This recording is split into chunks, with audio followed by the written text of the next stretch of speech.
At 0847 local time, this Canadian Air Force Aurora was cruising at 21,000 feet over the East China Sea, hunting North Korean ships violating sanctions.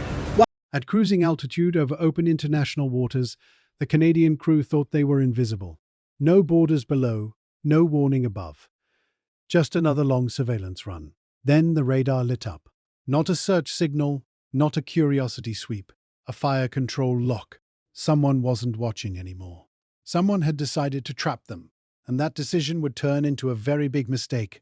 The Canadian patrol aircraft moved steadily through the sky, engines humming in a rhythm the crew knew by heart. This mission was supposed to be routine monitor activity, record movements, enforce international law without firing a single shot. The aircraft was slow, large and unarmed, built for endurance, not combat. Exactly the kind of plane that relies on rules, not muscle, to stay safe, but rules only work when everyone agrees to follow them. Without warning, the electronic warfare console spiked. A sharp, focused radar signal cut through the background noise. The kind of signal pilots never want to see. It wasn't wide, it wasn't passive, it was narrow, aggressive, and locked directly onto them. The system confirmed it seconds later. A Chinese fighter jet had switched from monitoring to targeting. That single change shifted the situation from tense to dangerous. Moments later, the first jet appeared through the haze, closing fast. Twin engines, swept wings, heavy with fuel and confidence. The fighter didn't slow down. It didn't circle at a safe distance. It came straight in, crossing the Canadian aircraft's nose with almost no separation. Close enough to feel the turbulence slam into the fuselage. Close enough that one wrong move would mean metal tearing into metal at hundreds of miles per hour. Inside, the Canadian plane alarms chirped, then fell silent as the crew stabilized the aircraft. Coffee floated. Harnesses strained.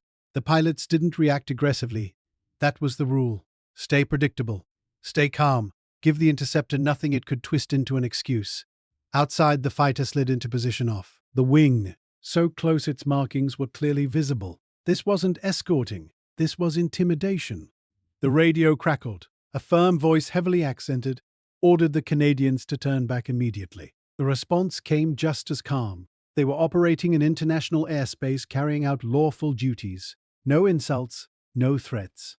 Just facts. The silence that followed was heavier than shouting. The fighter held position, radar still locked, broadcasting its presence like a warning flare in the dark. What the Chinese pilot didn't understand was that every second he stayed there, he was revealing himself. The Canadian aircraft wasn't just a camera in the sky, it was a listener. Every radar pulse, every frequency shift, every power change was being recorded, measured, and stored. The jet's most advanced systems, meant to dominate the region, were now quietly explaining themselves to foreign analysts thousands of miles away. The fighter began maneuvering again, sliding forward, cutting across the nose, forcing the larger aircraft to punch through violent wake turbulence. The engines coughed but recovered. The airframe shuddered but held. The Canadians didn't flinch. Each aggressive pass was meant to provoke a reaction. Each time it failed, the pilot grew bolder, pushing closer, faster, more dangerously. Then the fighter climbed sharply, afterburners blazing, arcing high above before diving back down in a screaming descent. A display of power, a message written in speed and fire. But while it looked impressive, it was also expensive. Fuel burn, thrust response, climb rate, recovery time. All of it was being captured. The performance secrets China guarded so carefully were now being handed over, second by second below. The real mission continued. Suspicious ships still transferred cargo.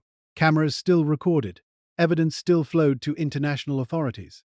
The Canadian planes stayed on course, refusing to be bullied away. The fighter eventually pulled back, peeling off into the dist.